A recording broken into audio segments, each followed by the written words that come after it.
トンボさんが僕の撤収邪魔してます。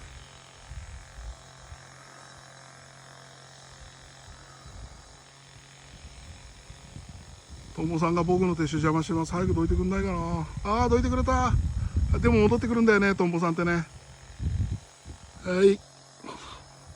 それでは撤収入りたいと思います。しめちゃんはもう終わってます。